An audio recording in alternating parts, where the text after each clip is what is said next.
शिशु प्रज्ञा श्री जी महाराज जी के चरणों में कोटिशः वंदन एवं समस्त चारित्र आत्माओं के चरणों में मेरा कोटिशः वंदन, कोटिशः वंदन।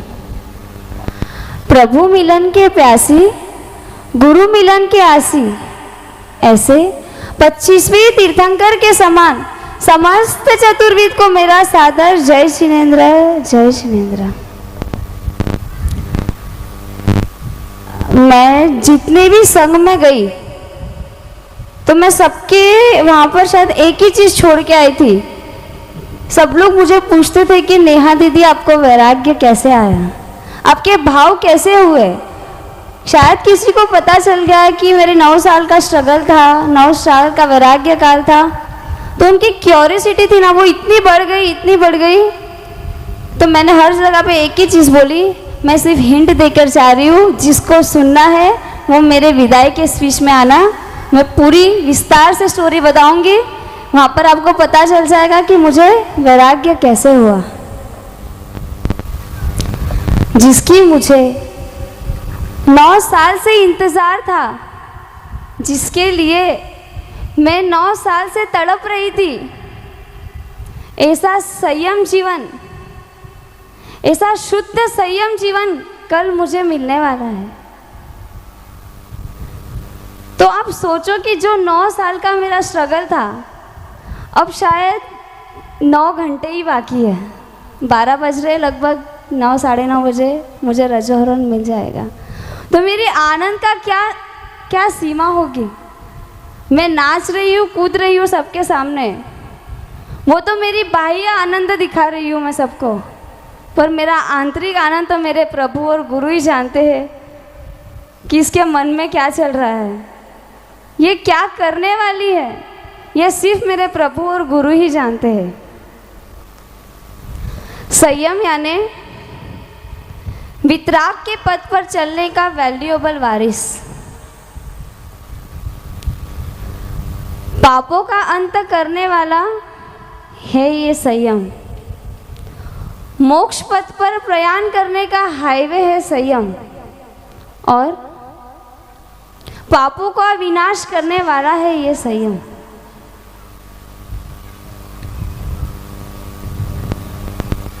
पंचम गति का प्लैनेट है संयम, प्लैनेट है संयम। वो संयम जीवन कल मुझे मिलने वाला है।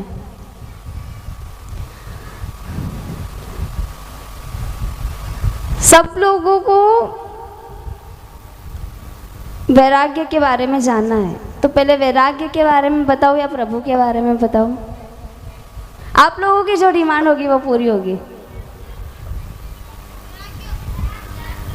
तो वैराग्य तो प्रभु थे, इसलिए वैराग्य आया। तो पहले तो प्रभु के बारे में जानना जरूरी है कि प्रभु क्या थे। प्रभु की भक्ति करते करते जो आनंद आता है, जो अट्रैक्शन, जो कनेक्शन प्रभु के साथ होता है ना, तब जाके वैराग्य बढ़ता है। बहुत लोगों की स्टोरी होती है कि एक प्रवचन सुन लिया, खड़े हो गए, पचकान ले लिए। वैसी स्टोरी मेरी नहीं थी। मेरे प्रभु क्या थे, हमारे प्रभु क्या थे, वो मैं आपको आज बताना चाहती हूँ। बहुत सारे भगवान होते, मैं नहीं बोल रही दूसरे भगवान, मिथ्यात्व, देवी देवता के बारे में गलत कुछ नहीं बोलना है, पर आई एम द बेस्ट। मेरी पूजा करो, मेरी अर्चना करो, मेरी भक्ति करो, पर जो हमारे तीर्थंकर परमात्मा है ना, वो खुले आम समूह शरण में बैठकर अपने पापों का इकरार करते हैं कि हे जीव, मैंने ऐसे ऐसे पाप किए, इसलिए मुझे इतने भवों की भ्रमणा करना पड़ी,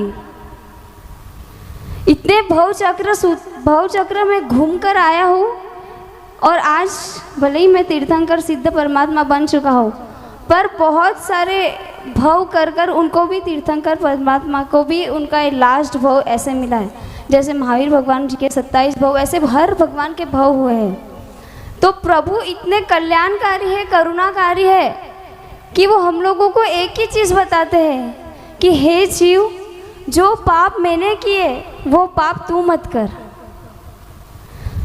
जो वेदना मुझे सहन करनी पड़ी वो तू मत कर। प्रभु हमें कभी नहीं कहते कि आई एम द बेस्ट, मैं ही सच्चा हूँ, मेरी पूजा करो, मेरी अर्चना करो, मेरी भक्ति करो, मुझे इतने द्रव्य चढ़ाओ, ऐसा करो। ऐसे कभी हमारे परमात्मा ने कहा है हमको? नहीं कहा है। पर प्रभु की भक्ति करते करते जो वैराग्य की सीमा बढ़ती गई, मेरी वैराग्य आने का एक सबसे बड़ा कारण है प्रभु भक्ति। कुछ साल पहले, अप्रॉक्स 9 साल पहले, एक साध्वी जी मारसा अक्कलकुआ में पधारना हुआ। मेरी लाइफ भी ऐसी थी, फुल मस्ती मौज वगैरह। भैया ने आपको सब बताया ही दिया है कि मेरी लाइफ क्या थी। 10th की एग्ज़ाम चल रही थी। उस 1-1.5 महीने के पीरियड में बहुत सारी मूवीज़ रिलीज़ हुई थी। मैंने सब डाउनलोड करके तो रख दी थी और टारगेट एक ही था कि जिस दिन एग्ज़ाम कंप्लीट होगी, एक दिन में 3 मूवी देखकर मुझे ये कंप्लीट करनी है सब मूवी। तो 1-2 दिन तक मेरा चल रहा था, आज इतनी देखी, आज इतनी देखी। तो दादी जी जब मेरे थे, तो दादी जी ने ऐसे ही पापा को बोला कि दिन भर लैपटॉप में ही लगी रहती है, कुछ काम धंधे है नहीं, ना स्कूल, ना मंदिर जाती है, ना मारसा के पास जाती है, ना व्याख्यान जाती है, कुछ भी नहीं, बस दिन भर वो ठिकरो लेने बैठ जावे। ये उनका डायलॉग था। तो पापा मेरे पास आए कि एक मारसा अंकल अपने यहाँ पर आए हुए हैं, तू जा से वंदन तो करके आ जा। क्योंकि मेरी इच्छा थी नासिक जाके पढ़ाई करने की और पापा की इच्छा नहीं थी भेजने की। तो पापा को ऐसा लगा कि वो साध्वी जी मारसा मेरे को समझा देंगे तो मैं नहीं जाऊँगी। तो इनकी बात पहले ही हो चुकी थी कि क्या करना है, कि ये आएगी तो क्या बोलना है। मैं गई, वंदन किया मारसा को, और मारसा ने पूछा आगे का क्या है। मेरी बस कुछ नहीं, 10th हो गई है और कॉन्फिडेंस है कि 90+ % आने वाले हैं, क्योंकि इतना लिखा था परसेंट। तो उन्होंने मुझे बताया कि तू बाहर जाकर पढ़ के क्या करेगी। जो धर्म हम लोग घर में रहकर कर सकते हैं ना, वो बाहर जाकर नहीं कर सकते। और बस उतने में ही पापा का आना हुआ। मुझे नहीं पता इन दोनों के बीच में क्या बात हुई थी, पर उस टाइम पर उन्होंने बताया कि नरेश भाई कुछ भी हो जाए, इसको नासिक नहीं भेजना है। मुझे आया गुस्सा, मैं तुरंत वहाँ से उठी और घर चली गई। पापा को शायद नहीं समझी वो चीज़, शायद होगा कुछ काम, चली गई। फिर पापा ने मुझे घर पे आकर पूछा सबने कि मारसा कैसे लगे, अच्छे। मैंने बोला आज भेजा है, इसके आगे मत भेजना। मैं तो कोई जाने वाली नहीं, ये आपको भी भड़का रहे और मुझे भी भड़का रहे कि नहीं जाना है। इनको क्या पता, इतनी छोटी उम्र में दीक्षा तो ले ली, तो इनको क्या पता कि बाहर जाकर क्या होता है। मुझे मेरी लाइफ है, मुझे मेरे हिसाब से जीनी है। वो हुआ, पर आगे कुछ बहुत दिन उनका रहना वहाँ पर हुआ। तो मेरी बड़ी बहन मोनिका दीदी वहाँ पर जाती थी, उसको बहुत लगाव था ये सब चीज़ों से, स्तुति स्तवन वगैरह सीखना। तो उसने बोला कि मारसा स्तुति की क्लास लेते हैं, अपन भी जाएंगे। ठीक है चले थे। वो स्तुति स्तवन सीखते गए, रोज़ प्रभु भक्ति करवाते थे। तो धीरे धीरे वो उससे लगाव होने लगा। जाने से पहले उन्होंने मुझे पचकान दिए कि अब रात्रि भोजन नहीं करना है, जमीन कर नहीं खाना है। पता नहीं क्या हुआ, मैं उनको क्रॉस क्वेश्चन कर ही नहीं पाई। उन्होंने कहा मैं जब तक नहीं मिलूँगी, जब तक दर्शन नहीं होंगे, तब तक ये पालना है। और मैंने लाइफ टाइम के लिए वो पचकान ले लिए। उसके बाद कभी जमीन कर नहीं, कभी रात्रि भोजन नहीं। ये बात उनको नहीं पता थी। थोड़े दिन बाद उनको पता चली कि इसने ऐसे पचकान ले लिए हैं। तब उन्होंने मुझे समर्पण की डेफिनेशन सिखाई कि तू जो कर रही है ना, बिना सोचे समझे, ना हम लोग की जान पहचान कुछ भी नहीं है, फिर भी इतना समर्पण भाव। मैंने बोलता मारसा समर्पण वगैरह तो कुछ समझ में आता नहीं है, सब दिमाग के ऊपर की बातें हैं, पर आपने बोला इसमें पाप है तो मैं करूँगी। उस टाइम पे मैं 16 इयर्स की थी। तो बस मारसा का विहार था। मारसा ने पूछा क्या गिफ्ट देगी। मैंने बोला मैं 16 साल की हूँ, 16 गिफ्ट मैं आपको देती हूँ, और ये 16 गिफ्ट लाइफ टाइम के लिए मेरे आजीवन आचरण में रहेंगे। उसके बाद से अभी तक की जो मेरी लाइफ लगभग उसके बाद से 7 साल तक उन्होंने गाइडलाइन देकर हर छोटी चीज़, भाई नासिक गई है बिगड़ के ना आ जाए, रॉन्ग ट्रैक पे ना चले जाए, इसके लिए मेरा कांटेक्ट मैं कम करती थी, थोड़ी मैं रजबस गई थी वहाँ पर। तो कुछ थोड़े महीनों बाद उनका मुझे फ़ोन आता है वहाँ से, एक लड़की दीदी का, कि गुरुजी का मैसेज है कि आप बहुत दिन से कांटेक्ट में नहीं हो, क्या हुआ। तो मेरी बातों से उनको समझ गया कि कुछ तो गड़बड़ हो रही है। तो साध्वी जी हमारे साथ फ़ोन पे तो नहीं बात कर सकते, फिर उन्होंने लेटर द्वारा संपर्क किया और कंटिन्यू कनेक्ट रहे मेरे से। उन्होंने अगर वो नहीं किया होता ना उस टाइम पे, तो शायद मैं भी आज रॉन्ग ट्रैक पे ही होती। उनके अनंत अनंत उपकार है मेरे ऊपर कि वो मेरे लाइफ में आए, वो निमित्त बने। उस टाइम मेरा उपादान होगा शायद, इसलिए जो लड़की मंदिर भी नहीं जाती थी उसके दीक्षा के भाव हुए। दीक्षा के भाव तो हो गए, पर दीक्षा के भाव होने के लिए, संयम लेने के लिए गुरुकुलवास की बहुत ज़रूरत होती है। तो उस टाइम पर मेरे लाइफ में एक ट्विस्ट आया, संयम के भाव पक्के हो गए। अब करना क्या है, किसके पास जाना है, क्या करूं। बस उसी टाइम पे मेरे पापा का रायपुर जाना हुआ और पापा ने कहा कि वहाँ पर अपने प्रज्ञाश्री जी मारसा है, तो थोड़े दिन उनके साथ में विहार में रहे, देखो कैसा लगता है, देखते हैं, फिर आगे की बात आगे। मैं बोली ठीक है, इच्छा है आपकी, हर इच्छा पूरी की है। मुझे पता था मेरी ये जो एक इच्छा है बहुत बड़ी है, उनको पूरी करनी पड़ेगी, इसके लिए उनकी छोटी छोटी इच्छाएं मैं पूरी करती थी। तो मैं उनके साथ चली गई, चली तो गई, पर मेरा मन ही नहीं लग रहा था, यार मैं कहाँ आ गई। पापा ने बोल के भेजा था कि जा रही है, पर 15 दिन तक मुझे फ़ोन मत करना कि लेने आओ। मैंने तो दूसरे दिन फ़ोन कर दिया कि मेरा मन नहीं लग रहा है, मेरे को आप लेके जाओ यहाँ से। पापा ने बोला अभी थोड़े दिन रुक, फिर देखता हूँ मैं क्या होता है, अभी ये पहला दिन है, कहीं भी जाते हैं नया नया मन नहीं लगता है। मैंने कहा ठीक है, वो भी करके देख लेती हूँ। और बोलते हैं ना कि जब ऐसे चीज़ें होती ना तो कर्म भी हमारी एग्ज़ाम्स लेती है। मैं चली तो गई मारसा के पास, पर उनके ग्रुप में जो मारसा के साथ मेरी बॉन्डिंग थी, थोड़ा बहुत कुछ बातचीत मैं उनसे करती थी, बाकी मारसा से मेरा इतना संपर्क नहीं था। वो मारसा बीमार हो गए और उनको हॉस्पिटल में एडमिट करना पड़ा।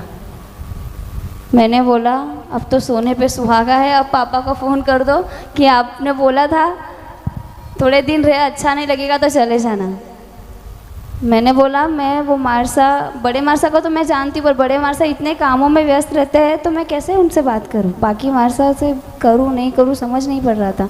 और जो साध्वी जी मारसा से मैं बातचीत करती थी वो बीमार है, तो मैंने बोला कि मुझे अभी घर पे लेके जाओ। पर उस टाइम पापा ने जो रोका मुझे, उसी का आज नतीजा है कि मैं आज यहाँ पर बैठी हूँ। वो जब हॉस्पिटल में एडमिट थे, तब मैंने उनके ग्रुप की एक खास चीज़ देखी। बड़े मारसा से लेकर छोटे मारसा तक, वो छोटे थे, मतलब उनके नीचे 2 थाना और है, सभी बड़े मारसा का व्यावच का करने का तरीका, वो छोटे हैं फिर भी हर छोटी छोटी चीज़ का उनका ध्यान रखना, उनकी केयर करना, वो क्या कर रहे क्या नहीं कर रहे, क्रिया क्या कर रहे, क्या चल रही है, हर चीज़ का उन्होंने ध्यान रखा। बड़े मारसा की एक आदत है, वो कितने भी बिजी हो पर उनको आधा घंटा स्वाध्याय करवाना है, मतलब करवाना है। कितने भी बड़े प्रसंग हो, प्रतिष्ठा हो, दीक्षा हो, कैसे भी हो, पर उनका स्वाध्याय करवाना मतलब करवाना, ये फिक्स है, कोई भी टाइम हो जाए। तो जब मारसा बीमार थे ना, तो एक रूम में उनको रखा था हमने। मारसा रूम में जाकर उनको स्वाध्याय करवाते थे, इतने स्वाध्याय प्रेमी थे वो। बस मुझे वो एक चीज़ उनकी, सुबह से लेकर रात तक सोए तब तक हर एक क्रिया साथ में करनी, हर एक चीज़ साथ में। कोई साध्वी जी मारसा को लेट भी हो रहा है ना, तो वो सभी मारसा उनके लिए वेट करेंगे, पर हर क्रिया साथ में ही करनी है। बस ये जो 2-3 चीज़ें थी, मैं उन चीज़ों पर अट्रैक्ट हो गई। दीक्षा के लेने के भाव थे, सदगुरु की खोज थी, और वो वहाँ पर मुझे मिल गया कि बस अभी समर्पण करना है तो इन्हीं के चरणों में करना है, और जीवन जीना है तो इन्हीं के चरणों में जीना है। मारसा ने तब समझाया कि अब तो 2 महीने 15 दिन के बाद पापा का फ़ोन आता है कि क्या हुआ, लेने आओ। मेरी नहीं, 2-3 दिन रुक जाओ फिर आती हूँ। ऐसे 2-3 दिन करते करते मैं लगभग 2 से ढाई महीना मारसा के पास रुकी उस टाइम पर। और वहाँ से सोच के निकली थी कि बस अब नेक्स्ट टाइम जब आऊँ तब मैं मुहूर्त लेके ही जाऊँगी। तो शायद ये बात मेरी परमात्मा ने उसी टाइम सुन ली कि इसने सोचा है सेकेंड टाइम जाऊँगी जब मुहूर्त लेके जाऊँगी। हुआ ऐसा ही। जब सेकेंड टाइम मेरा जाना हुआ उनके पास, तब मेरे 2 कल्याण मित्र की दीक्षा थी वहाँ पर। पापा दीक्षा देखने आए थे और एक दिन पहले ही सब फाइनल हो गया था। जब बड़े मारसा, आचार्य मारसा के पास लेकर गए, आज्ञा हो गई, सब हो गया, और मुझे ये चीज़ की पता ही नहीं कि मेरी दीक्षा की आज्ञा हो गई है। दूसरे दिन मारसा मुझे सिर्फ स्टेज पे बुलाते और बोलते हैं कि आचार्य मारसा एक मुमुक्षु का नाम लेंगे तो खड़ी हो जाना। मेरे मुमुक्षु तो सभी होते हैं, मोक्ष की अभिलाषा तो सभी को है, दीक्षा के भाव है तो उठ जाऊंगी। पर उस टाइम पे हमारे सम्यक रत्न मारसा ने जो माहौल क्रिएट किया, तो ऐसे लग रहा था कि मेरी दीक्षा का मुहूर्त ही हो गया है। उस टाइम पर मेरी आज्ञा हुई 25 मई 2022 को। बस उस टाइम से मेरा ये सफ़र स्टार्ट हुआ। पर मेरे वैराग्य का एक ही पॉइंट था कि मैं एक पचकान द्वारा आगे बढ़ी। पचकान से मैं आगे बढ़ी। पचकान में एक थी प्रभु भक्ति। मारसा के अंदर था कि रोज 15 से 20 मिनट तो भी प्रभु की भक्ति करनी है हम लोगों को। तो मुझे भी आनंद आने लगा। नए नए स्तवन स्तुति सीखे हुए थे, तो प्रभु के सामने जाके गा के आ जाना, क्योंकि उस टाइम पे प्रभु क्या है वो पता ही नहीं था। प्रभु से बातचीत कैसे की जाती है वो भी नहीं पता थी। पर धीरे धीरे करते करते ऐसे ही मेरा प्रभु से संपर्क बढ़ता गया, और प्रभु कब मेरे हो गए मुझे पता ही नहीं चला। बस उस टाइम पर मैंने प्रभु के ऊपर समर्पण कर दिया कि बस प्रभु जो रास्ता दिखाएंगे मैं उसी रास्ते पर चलूंगी। तो प्रभु जिस रास्ते पर चले हैं, जिस रास्ते पर तीर्थंकर परमात्मा चक्रवर्ती ऐसे अनेक आत्मा चलकर तीर गए, ऐसा संयम जीवन, ऐसे संयम जीवन की भावना भाते भाते भाते आज मेरी वो भावना पूर्ण हुई, और कल मुझे कर्म रस को हरने वाला रजोहरण मिलने वाला है। ऐसे ही मेरे लाइफ बुक में बहुत सारे उपकारी हैं। उपकार मानती हूँ मेरे दादा दादी का, जिन्होंने बचपन से मुझे ऐसे संस्कार दिए, ऐसे गढ़ा मुझे कि कभी मैं कुछ गलत ना कर सकूं। मेरे दादाजी एक सरल स्वभाव के व्यक्ति थे। उनको पर पंचायत से कोई लेना देना नहीं। पर मैं जब भी उनके सामने बात करती थी कि दादाजी मैंने दीक्षा लेनी है, बस इतना ही बोलूं कि वो रोने लग जाते थे। एक बार तो वो बीमार भी हो गए। उन्होंने बोला मैं जीते जी तो तेरे को दीक्षा नहीं दूंगा। मैंने कहा यार अभी तो क्या करना है, दादा को मनाना है। तो रोज़ शाम को दादाजी के साथ खाना खाना और एक ही बात करनी। और जब मैं उनके साथ खाना नहीं खाती थी तो मुझे आवाज़ देकर बुलाते थे कि नेहा चोवियार हो गयो थारो। मैं बोली नहीं दादाजी थे बैठो मैं आऊँ छे। बस उस टाइम पे हम लोग का जो वार्तालाप होता था ना, तब वो समझ गए थे कि ये लेगी तो दीक्षा ही लेगी। पर शायद भगवान को कुछ और मंजूर था कि उनके सामने ये चीज़ नहीं हो पाई। और मेरी दादी, उनकी पर्सनालिटी से तो सब लोग ही, सबको पता है कि मेरी दादी की पर्सनालिटी एक महारानी से कम नहीं थी। उनकी बहुत इच्छा थी कि उनकी 7 बेटियां हैं, कोई तो दीक्षा ले। वो हमेशा बोलते थे हमारे साथ है तो भी एक भी नहीं ली थे, तो एक एक है तो भी चले जाओ। मैंने वही बोला उनको कि संयम है, ये संयम के भाव ऐसे नहीं आते हैं। उस टाइम पे धर्म इतना नहीं होता था। अभी तो स्तवन स्तुति द्वारा, भक्ति द्वारा इतना धर्म बढ़ गया है ना, तो जिसको वैराग्य नहीं भी आता है उसको भी वैराग्य आ जाता है। पर दादी एक ही चीज बोलती थी कि नरेश तू ध्यान रख जे, आ ले तो दीक्षा ले, तू कहीं भी कर ले जे। आज मुझे संयम मिलने वाला है, खुशी तो बहुत ज्यादा है, पर ये खुशी 4 गुना ज्यादा होती अगर मेरे दादा दादी के सामने मेरी दीक्षा होती।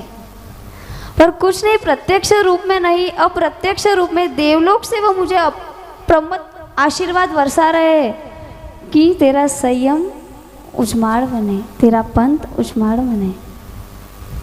तारा कुल माँ पिता મને જન્મ મળ્યો એ મારું પરમ સૌભાગ્ય છે, તારા ખોળે મારો ચેર થયો ઓ મા મારો આવો ભાગ્ય છે।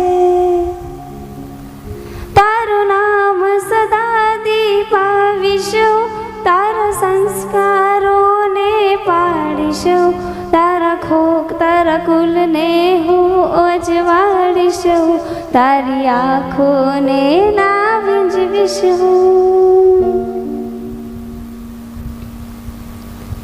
अब मैं मेरे मम्मी पापा के बारे में बताना चाहती हूँ। ये लोग जो कर रहे हैं ना, सब लोग बोलते हैं वैराग्य वंदन, वैराग्य वंदन। मैं बोलती हूँ ना कि असली वंदन तो उन्हीं को होने चाहिए जो अपने कलेजे के कोर को शासन को समर्पित करते हैं। अगर ये लोग नहीं होते तो मैं नहीं होती। इन्होंने अगर मुझे आज्ञा नहीं दी होती तो आज मेरा महोत्सव, मेरे दीक्षा का महोत्सव नहीं होता। मेरे पिताजी पापा, उनका हृदय ना मखमल से भी कोमल है। वो किसी को रोते हुए भी देखते हैं ना, इमोशनल सीन्स भी देखते हैं ना, तो उनको रोना आ जाता है। तो ये तो इतनी बड़ी चीज़ थी कि उनकी खुद की बेटी का दीक्षा लेना, छोड़ के चले जाना।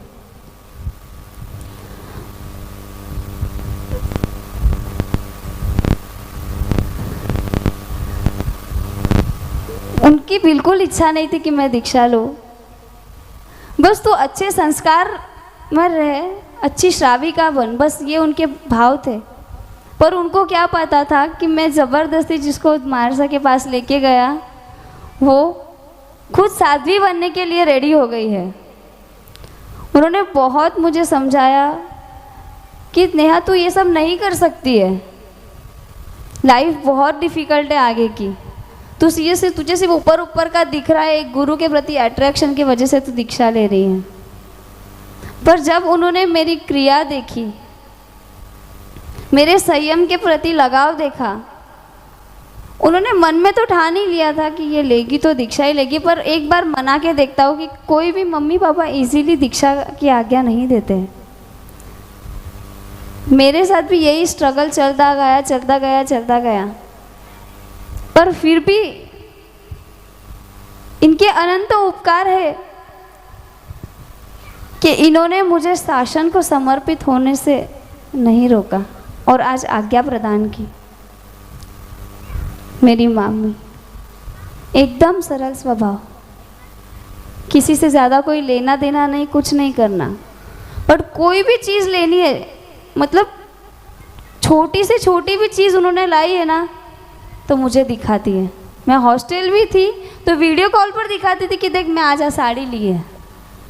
इतना उनको मेरा था। मैं उनके सामने बोलती थी मम्मी कई करे बने बताने, मैंने दीक्षा लेनी है, आदत छोड़ दे ये सब चीज़ों री। तो मेरी मम्मी का फेवरेट डायलॉग, वो दीक्षा रो भूत जब माथे में चढ़ियो ना उन्हें निकाल दे तू अब। मैंने बोला यो भूत चढ़ियो है और भूत पूरा कंप्लीट होवे ने ज रहीला हवे, तू कितो भी नहीं बोल, दीक्षा तो मैं लेने ज रेवला। जब आज्ञा भी होगी ना तो भी उनको भरोसा नहीं थी कि मेरी सच में दीक्षा होने वाली है। ऐसे एकदम कोमल दिल वाले मेरे माता पिता, लगभग सब लोग देख ही रहे कि जब से मेरी आज्ञा हुई है, जो भी प्रोग्राम्स होते हैं कंटिन्यू वो लोग रोते ही रहते हैं, क्योंकि ये विरह है ना, उनको बर्दाश्त नहीं हो रहा है। उनको बहुत है कि मेरी बेटी जा रही है, नाम करेगी, कुछ वो सब करेगी, इतना उनको प्राउड भी है उस चीज़ पर वो चली जाएगी छोड़ के। मैं एक चीज़ पूछना चाहती हूँ कि मैं सच में सबको छोड़ने जा रही हूँ क्या कुछ लेने जा रही हूँ? छोड़ने जा रही हूँ या लेने जा रही हूँ? लेने जा रही हूँ। क्या लेने जा रही हूँ? शाश्वत सुख। शाश्वत सुख को लेने जाना है। अगर कुछ लेना है तो कुछ खोना पड़ेगा, ये तो सबको पता है। तो ये नॉर्मल संसार की डे टू डे लाइफ में मुझे पाना है तो ये खोना पड़ेगा नहीं। शाश्वत सुख को प्राप्त करना है तो बहुत कुछ त्याग करना पड़ेगा। सब बोलते नेहा दीदी आप इतने सुंदर दिखते हो, इतना आपको शौक है ये करने का वो करने का, तो आप दीक्षा क्यों ले रहे हो? दीक्षा के भाव कैसे आए? जब आप लोगों को पता चलेगा ना, हम लोगों को जाति स्मरण ज्ञान नहीं है, हम लोग को जब रियलाइज होगा कि हमारी जो पिछले भवों की लाइफ है ना, निगोद से लेकर एकेंद्रिय, बेंद्रिय, तेंद्रिय, चौरेंद्रिय, पंचेंद्रिय में भी संगनी पंचेंद्रिय और संगनी पंचेंद्रिय में भी प्रभु का शासन हमें मिला है। अगर ये हम लोगों को ये जो भव भ्रमणा हमारी हुई है, अगर हम लोग को पता होता ना कि हमारे पास्ट में क्या चल रहा है, तो आज नीचे कोई भी नहीं बैठा होता, सब ऊपर आके बैठे होते। प्रभु के तो अनंत अनंत उपकार है हमारे ऊपर कि हम लोगों को ये शासन दे दिया उन्होंने। पर क्या हमारे शासन के प्रति हमारे प्रभु ने जो हमें दिया है, इसका ऋण हम कैसे चुका सकते हैं? प्रभु ने उपकार किया है, ये चीज सब मानते हैं? हाँ या ना? सिर्फ बोलना और सुनना नहीं। मैं जो क्वेश्चन कर रही हूँ उसका जवाब भी तो मुझे मिलना चाहिए। सिर्फ बोल के चली जाओगे, आप सुन के चले जाओगे, बाहर जाके बात करो कि स्पीच अच्छी हुई थी, स्पीच थोड़ी ऐसी थी वैसी थी, ऐसा नहीं। अगर मैं पूछ रही हूँ तो उसका जवाब अगर मुझे सामने से मिलेगा ना, तो कुछ अच्छा लगेगा बोलने के लिए भी। क्योंकि आपको समझ ही नहीं आ रहा है तो मैं बोल के क्या करूँ? क्वेश्चन क्या था मेरा? मैंने अभी क्या पूछा आप लोगों से? परमात्मा का उपकार है या नहीं है हमारे ऊपर उपकार? तभी तो हमें ये शासन मिला है। क्यों हम लोग तिर्यंश में नहीं गए? बाहर बहुत सारे कुत्ते बिल्लियाँ बैठी है, पर जो समझ हम लोगों को है वो उनको नहीं है। प्रभु का शासन मिला है, हम प्रभु के शासन में। प्रभु ने चतुर्विध संघ की स्थापना की थी, साधु साध्वी श्रावक और श्राविका। हम साधु साध्वी तो नहीं बन सकते, पर क्या प्रभु के सच्चे श्रावक और श्राविका बनेंगे हम? तो हम लोगों को प्रभु के श्रावक और श्राविका बनने के लिए कुछ करना पड़ेगा। मैं नहीं, इस भव में नहीं तो आने वाले कोई भव में तो आपकी भी दीक्षा होगी, आप भी इस भव से आगे तीर जाओगे। क्योंकि आत्मा का रियल स्वरूप है सिद्धत्व प्राप्त करने का। तो सिद्धत्व प्राप्त करने के लिए तो संयम लेना है, पर उसका बीजारोपण तो इस भव में हमको करना पड़ेगा। क्योंकि आने वाला भव हमको मनुष्य भव मिले इसकी कोई गारंटी नहीं है। तो मेरी यहाँ पर जितने भी संघ उपस्थित है, सभी से एक विनंती है कि हमें प्रभु का श्रावक बनना है। प्रभु की श्राविका बनने के लिए हम जो भी नियम धारण करें, मैं यहाँ से जब प्रयाण करूँगी तब सबको नियम अपने अपने मन में धारना है और पचकान के रूप में मुझे गिफ्ट देना है। उपकार के लिस्ट में आते हैं मेरे सुरेश अंकल और आंटी जी। सुरेश काका जी ने बचपन से ही मुझे एक लड़के की तरह ट्रीट किया। उनकी जो भी रिस्ट्रिक्शंस थी ना, बाकी सबके ऊपर थी, मेरे ऊपर नहीं चलती थी। सबको पता ये जिद्दी है, कुछ करने वाली नहीं है। पर उन्होंने जो मुझे संस्कार दिए उस टाइम पे कि खुद के लिए कैसे स्टैंड लेना और आगे अकेले चलना है तो कैसे चलना है। तो मैं आज अंकल जी को एक ही चीज़ बताना चाहती हूँ कि मैंने ऐसा मार्ग चूज़ किया है कि चलना तो मुझे अकेले ही है, सबको छोड़ के यहीं जाना है। और आपने जो उस टाइम पे बताया था कि कैसे रहना कैसे करना, वो यहाँ तक तो मैं पहुँच गई। पर जो चीज़ मैंने उस टाइम पे आपकी मानी थी तो आज यहाँ तक पहुँची हूँ। पर इसके आगे भी मेरे गुरु के जो आज्ञा होगी वो मैं गुरु की आज्ञा का पालन करूँगी, प्रभु की आज्ञा का पालन करूँगी।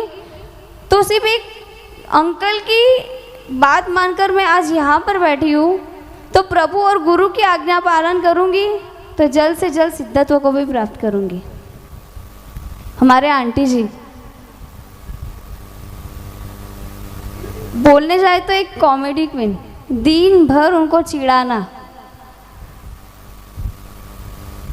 सकूबाई ओल आंदो कहो सकूबाई सीध गया, ये चीज़ दिन भर मैं उनको बोलती थी, इतना चिढ़ाती थी मैं उनको, पर कभी भी मुझे उन्होंने कुछ भी नहीं बोला। वो नहीं बोलते थे इसीलिए मैं इतना उनको चिढ़ाती थी।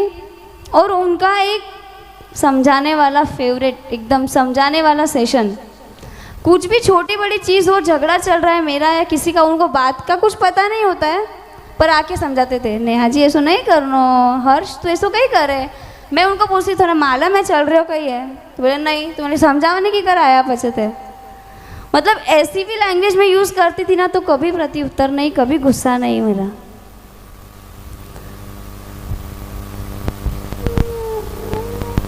ऐसे जब रिलेटिव्स रहते हैं ना, ऐसे कजिन्स, काका काकी, भाई बहन ऐसे होते हैं ना, मिलजुल कर रहने वाले, तो पता नहीं चलता है हमारी लाइफ कैसे निकल जाती है।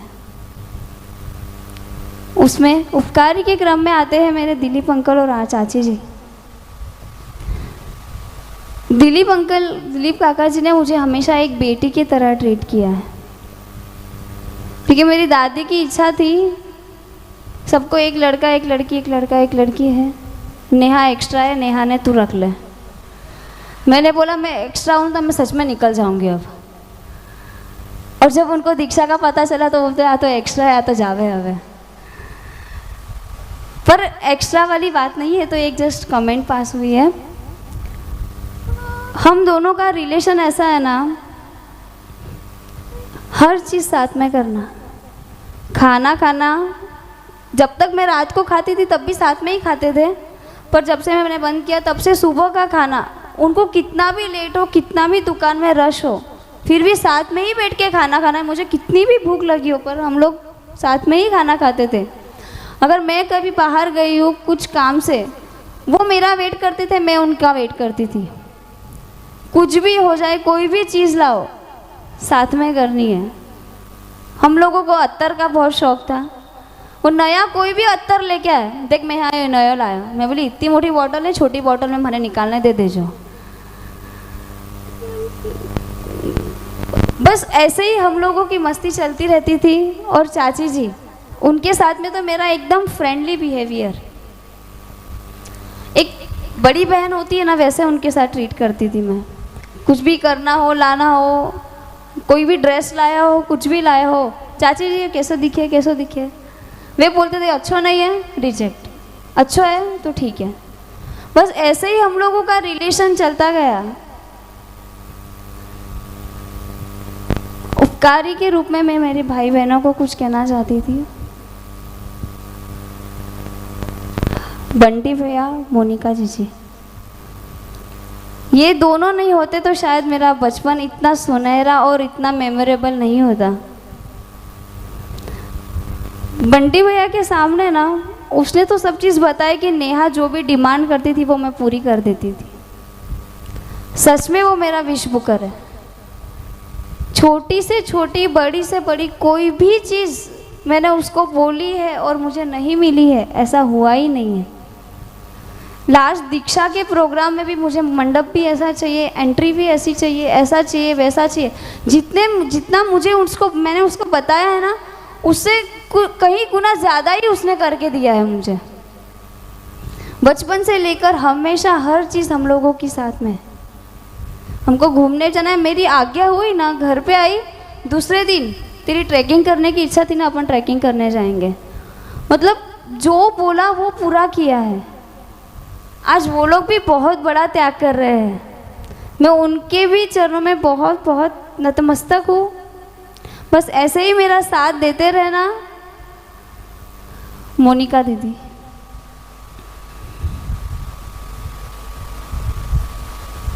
छोटी से छोटी बड़ी से बड़ी चीज़ मेरी पहनने ओढ़ने की वही लाती थी, क्योंकि इस सब चीज़ में मेरी चॉइस ही नहीं थी। मुझे कितने नंबर की सैंडल आती है, मैं कौन से साइज़ का ड्रेस पहनती हूँ वो भी मुझे नहीं पता था। मतलब हर चीज़ मेरी वो करती थी। उसके शादी के बाद मुझे सब करना पड़ता था, तो मैं बहुत बार याद भी करती थी उसको कि यार तू तो चलेगी, हमारा सामान कौन लाएगा। नया नया तो ड्रेस भी वो ला के देती थी शादी के बाद भी। हर चीज़ में उसका सपोर्ट। पापा बहुत बार उसको बोलते थे कि भैया दीक्षा लेवाना बोला कहीं करें, तो वो एक ही चीज़ बोलती थी, पापा जी आप कहीं भी बोले अपने तो आज्ञा देवनी ज नहीं है इन्हें बोलो ना जो बोले जी को। मैंने बोला थे लोग कुछ भी कर लो, लेवला तो मैं दीक्षा छ। पर दीक्षा के लिए भी उसका सपोर्ट और उत्साह इतना कि मेरे कौन से फंक्शन में मैं कौन सा ड्रेस पहनने वाली हूँ, मेरी ज्वेलरी कहाँ से आएगी, मेरी मेहंदी वाली कहाँ से आएगी, पार्लर वाली कहाँ से आएगी, हर एक चीज़ उसने की है। मुझे कुछ भी नहीं पता है कि मतलब आज शाम को 7 बजे का प्रोग्राम है, मुझे 6:30 बजे तक भी नहीं पता होता है कि मैं क्या पहनने वाली हूँ। सब रेडी होता है। हर चीज़ में इतना सपोर्ट किया है, उसके लिए बहुत बहुत धन्यवाद है। हर्ष, उसको मैंने बहुत ज़्यादा परेशान किया है। वो कभी भी आता था ना, यार नेहा जी बहुत काम करने आए हो, बहुत थक गए हो, मन थोड़ी देर सुवंद है। मेरे तू काम धंधा तो कहीं करे नहीं, बस बहुत काम है बोलते जावे। पर जब वो घर में नहीं होता है ना, तब पता चलता है उसकी कीमत क्या है। 2 दिन के लिए भी बाहर जाता है ना, तो बहुत सारे काम पेंडिंग रह जाते हैं। हर एक चीज़ वो मेरी करता है, और मैं इतना बोलती थी ना उसको, तभी फिर भी उसका कभी रिपीट आंसर नहीं कि थाने समझे नहीं, तू तो घर में बैठी रहे। कभी कुछ भी नहीं बोला। मोक्षा,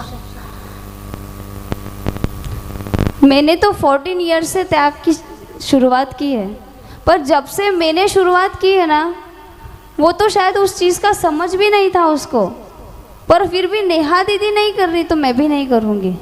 एक दिन तो उसकी मम्मी ने, मैं घर पे नहीं थी ना, तो उसको आलू की सब्जी केले की बोल के खिला दी। दूसरे दिन मुझे, क्योंकि मेरे अलावा घर में केले की सब्जी कोई खाता नहीं था, तो मैं नहीं थी तो बनेगी कैसे। उसने मुझे फ़ोन पे बोला कि मैं आज केले की सब्जी खाई। मैं बोली हो ज नहीं सके। मैंने पूछा आज क्या बना था, तो बोले आलू। मैंने उसको बोला अभी कोई भी चीज़ ऐसी रहेगी ना तो मुझे पूछ के फिर ही खाना। तो मैं जब भी मतलब कोई भी चीज़ मैं टेस्ट ना करूँ या मैं उसको ना बोलूँ कि मोक्षा तू खा सके, तब तक वो नहीं खाती थी। उसके मम्मी कितनी भी बोले, कुछ भी करे, पर नेहा दीदी ने नहीं बोला तो मैं नहीं करूँगी। और मैं इस मार्ग पर आगे बढ़ रही हूँ।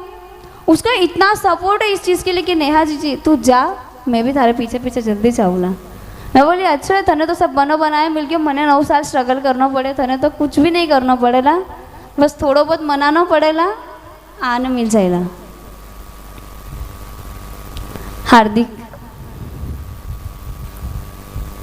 बचपन में बहुत लाडला था, पर जैसे जैसे वो बड़ा होता गया शैतानी बढ़ती गई, और वो जितना शैतान मुझे उतना परेशान करता था। मैं इतनी ज़्यादा फ्रस्ट्रेट हो जाती हूँ तो कभी कभी मार भी पड़ जाती है उसको। उसने एक दिन स्पीच में बोला था शायद कि जितना मेरे मम्मी ने मेरे को मारा और डांटा नहीं ना, उतना नेहा जी ने पूरी कसर निकाल दी है। याद होगा शायद आप लोगों को। सच में मेरा ऐसा ही होता था उसके साथ भी। कितना भी पूजा करना भी ज़बरदस्ती भेजना, पाठशाला का टाइम हुआ तो भी उसको बोलना पड़ता है कि पाठशाला टाइम हो गया जल्दी जा। वो इतना परेशान हो गया था ना, बोले अब आज थोड़ा दिन है नेहा जी चले जाइला। पर जब मेरी आज्ञा हुई थी ना तो सबसे ज़्यादा वो रोया था कि नेहा जी अब मैंने कौन बोलेला पूजा करन जाओ ना। माही के साथ मेरा इतना संपर्क नहीं रहा है, 1.5 साल की है वो, और वो जब से हुई ना उसकी पगलियाँ इतनी अच्छे से हुई कि वो जब से हुई है तब से मैं बाहर मारसा के पास फर्स्ट टाइम जाने मिला रुकने। फिर आई, फिर आज्ञा हो गई, फिर आज्ञा के बाद के तो सबको सब स्टोरी बताई है। पर वो इतनी छोटी है ना, पर फिर भी पता नहीं उसको क्या समझ आ रहा है। जैसे जैसे मेरे दीक्षा के दिन नज़दीक आ रहा है ना, वैसे वैसे नेहा जी दीक्षार्थी अमर रहो, दीक्षार्थी अमर रहो, बस ये एक ही चीज़ चलती है उसकी। से अनंत अनंत उपकार सभी लोगों के मेरे ऊपर है। उपकार की लिस्ट में आते हैं मेन कल्याण मित्र।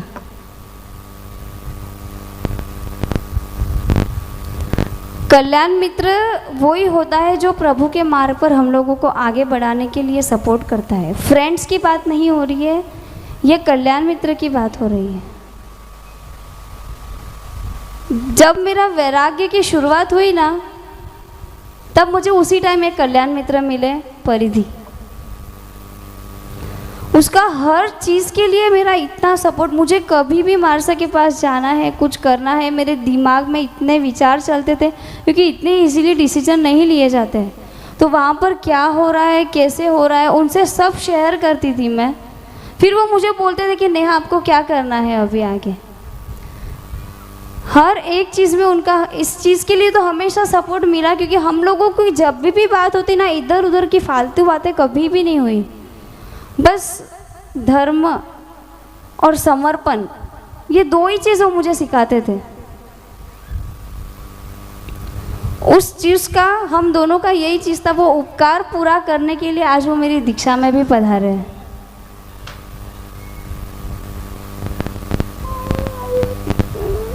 काजल, इसका मेरे साथ में इतना अटैचमेंट है ना कि वो अभी भी बोलती है कि जीजी तू सच्ची में दीक्षा ले रही है, तू चले जाइला तो मैं कैसे रहूँगा। मैं उसको एक ही, जिस दिन हम लोग की फ्रेंडशिप हुई थी ना, मैं उसी दिन से बोल रही थी उसको, फ्रेंडशिप तो कर रही है तू, पर आगे चल के धोखा मिलने वाला है देखो, तो तू सोच समझ के फ्रेंडशिप करना मेरे साथ। उसको ऐसा लगा था कि वो फ्रेंडशिप कर लेगी और मेरे को बदल देगी, पर शायद मैंने ही उसको बदल दिया है। उसके भी भाव बिल्कुल नहीं है कि मैं दीक्षा लूँ, पर उसका सपोर्ट मेरे लिए कि जीजी तारी दीक्षा में ऐसा करना है, वैसा करना है। मेरे आउटफिट, मैं यहाँ से जाऊँगी कल क्या पहनने वाली हूँ ना, वो सब रेडी करके रख देती है वो सुबह, कि जल्दी उठ, यो पहनना है, यो करना है। मतलब इतना सपोर्ट उसका मेरे इस चीज़ के लिए चल रहा है ना। सभी उपकारी के रूप में तो सभी मेरे उपकारी ही है। सकल श्री संघ, सभी सकल श्री संघ से मैं आशीर्वाद मांगना चाहती हूँ कि जब कल मैं संयम पथ पर प्रयाण करने जा रही हूँ और जब गुरुदेव मुझे रजोहरण देंगे, तो आप लोग ऐसे आशीर्वाद बरसाना मेरे ऊपर कि मैं जल्द से जल्द इस भव चक्र को समाप्त करके सिद्ध शिला को प्राप्त करूं। इतने भर भर कर आशीर्वाद देना मुझे कि जब मैं रजोहरण ग्रहण कर रही हूँ, तब मेरे मन में ऐसे भाव हो, इतने विशुद्ध भाव हो कि मेरा छठे गुण स्थानक पे तभी प्रवेश हो जाए।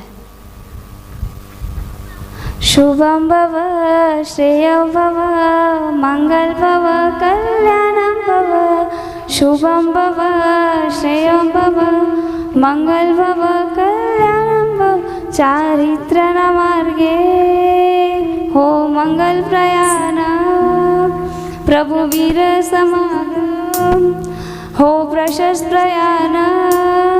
एक इच्छा शुभेच्छा है भावना, सद्भावना हो तमने हमारी। शुभम भव, श्रेय भव, मंगल भव, कल्याण भव। बस सभी परिवारजनों से, सकल श्री संघ से मेरी एक ही विनंती है कि आप लोग सभी मेरा संयम जीवन निष्कंटक निष्कलंकित बने, और जिस ध्येय को लेकर मैं इस मार्ग पर निकल रही हूँ, इस आत्मा को उसके परम पद तक पहुँचाने का जो सफ़र है, इसमें मैं कभी भी डगमगाऊँ नहीं और पीछे मुझे मुड़कर देखना ना पड़े। इतने भरपूर आशीर्वाद देना कि मैं जल्द से जल्द अपने सिद्धत्व को प्राप्त करूं। बस चिनाग्न्यावृत कुछ भी कहा हो तो मुझे नहीं दुख रहा।